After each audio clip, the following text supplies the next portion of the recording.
Airport के अंदर आप चला जाइए, बाहर से आपका चेकिंग शुरू हो जाता है, मेट्रो के अंदर चला जाइए आपका चेकिंग शुरू हो जाएगा। लेकिन उसके बाद भी अगर लोग इस तरीके से घटना को अंजाम दे पा रहे हैं तो कौन है?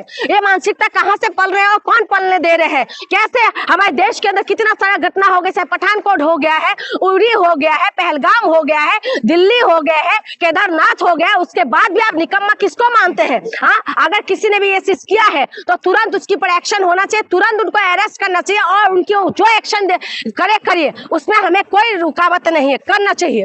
लेकिन जून जी सवाल ये उठता है कि बहुत सारे जब हिंदू राष्ट्र बनेगा तो देश सुरक्षित होगा। अभी सुरक्षित नहीं है, अभी मुसलमान हावी हो रहे हैं देश में, विस्फोट हो रहे हैं देश में। देख रहे क्या स्थिति, गोल टोपी वाले आ गए हैं, गोल टोपी वाले। प्रधानमंत्री कौन है भाई? हिंदू है। राष्ट्रपति कौन है? वो भी हिंदू है। हमारी जो गृह मंत्री वो कौन है? वो भी हिंदू है। हिंदू है। तो हिंदू पूरे ऊपर से नीचे तक हिंदू होने की बात पेश टाइट क्यों नहीं हो रहा है? 20% मुसलमान भी तो हैं देश में। मैं वही कह रही हूँ, पेश टाइट क्यों नहीं हो रहा है भाई? अगर एक मिनट, मुसलमान अगर ऐसा कुछ कर रहे हैं, चाहे वो मुसलमान हो, चाहे वो हिंदू हो, चाहे वो किसी भी समुदाय विशेष से क्यों ना आए हो, सिर्फ और सिर्फ हमारे देश को सुरक्षित करना है, उनको जो पनिशमेंट देना है दीजिए। हम किसी जात, किसी धर्म विशेष से मैं नहीं बोल रही हूँ, मैं ये कह रही हूँ हमारी सुरक्षा में चूक क्यों हो रहा है बार बार, उसके लिए सवाल कौन उठाएगा, कौन जवाब देगा? तो इसीलिए मैं आपको कह रही हूँ कि जो ये हिंदू राष्ट्र की जो आप बात कह रहे हैं, हिंदू राष्ट्र के अंदर ये पूरी दुनिया में मुस्लिम कंट्री है, इस्लाम कंट्री है और बौद्धिस्ट कंट्री है, तो हिंदू कंट्री क्यों ना हो? बिल्कुल होना चाहिए। नेपाल क्या थे? हिंदू राष्ट्र। क्या हुआ नेपाल के अंदर? अच्छी व्यवस्था। क्या हुआ नेपाल के अंदर?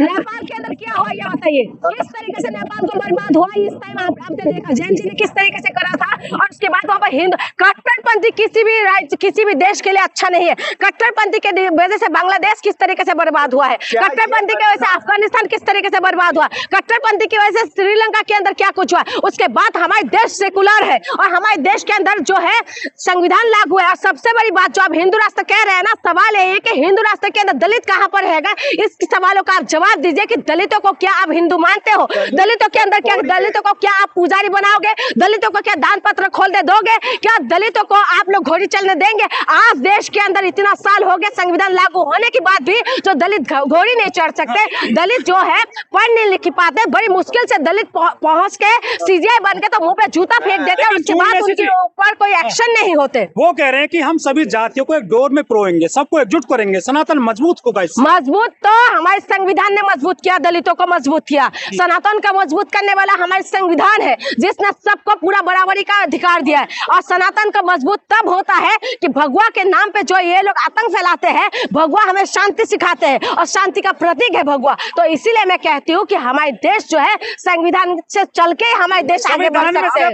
संविधान में सेकुलर वर्ड बाद में डाला है, वरना आसानी से हिंदू राष्ट्र बन जाता है। ये नेहरू की जो है करामात थी, सेकुलर वर्ड वो डालते हैं। देखिए, नेहरू किसी एक विशेष एक पार्टी से है, उससे मुझे लेना देना नहीं है। बस मुझे ये पता है कि बाबा साहेब आम्बेडकर ने जो हमारे लिए संविधान लिख के गए हैं ना, उस संविधान में जो कोड बिल आए थे, वो कोड बिल लागू करने में नेहरू का योगदान रहा है। तो इसीलिए मैं कह रही हूँ कि आप लोग कितना भी बोलते रहे, कितना भी करते रहे, दलित, माइनॉरिटीज, आदिवासी और जो ओबीसी है वो कहाँ रहेंगे? हिंदू राष्ट्र के अंदर यादव के मुंह पे आप मूत्र छिड़क देते हैं। हिंदू राष्ट्र के अंदर जो है यादव लोगों को जो आप कथा सुनाने नहीं देते, हिंदू राष्ट्र के अंदर दलितों को घास खाने के लिए मजबूर कर देते हैं, हिंदू राष्ट्र के अंदर जो है मूत पिलाए देते हैं, हिंदू राष्ट्र के अंदर आप लोग जो है महिलाओं को आप वो करते, बलात्कार करते, रातों रात सबको जला देते हैं। ये हिंदू राष्ट्र के अंदर होते हैं क्या?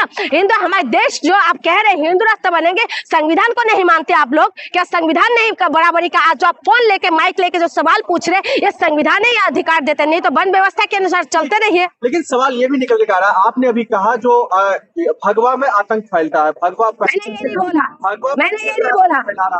बोला, मैंने ये बोला है कि भगवा हमें शांति सिखाते हैं, लेकिन भगवा पहन के जो तुम बेटियों के साथ बलात्कार करते हो वो चीज गलत है। और भगवा के नाम पे तुम लोग बदनाम मत करो। एक बात बताइए, बाबा के नाम पे ये लोग डाकू जो बैठे हुए हैं, आसाराम बापू कौन है?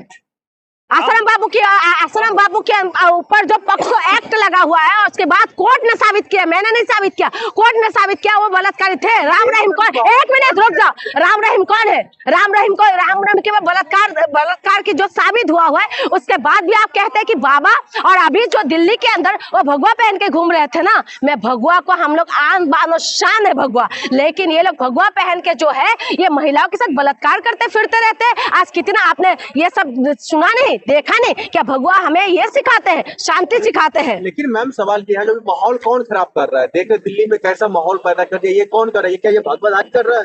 क्या माहौल पैदा हो गया? दिल्ली अभी तहल उठा है और आप कह रहे क्या माहौल पैदा हुआ है? सुनिए, राजीव गांधी को मारने वाले कौन थे? राजीव गांधी को मारने वाले कौन थे? जो भी, जिसने भी किया है, सिर्फ एक लोगों की वजह से है ना, हम सबको बदनाम नहीं कर सकते। जिसने भी किया उसको कार्रवाई करिए। फेलियर कौन है उसको आप सवाल नहीं करें कि किसकी वजह से फेलियर हुआ। आप बताइए ना, आप एक मॉल के अंदर चला जाइए, आपका 200 चेकिंग हो जाएगा।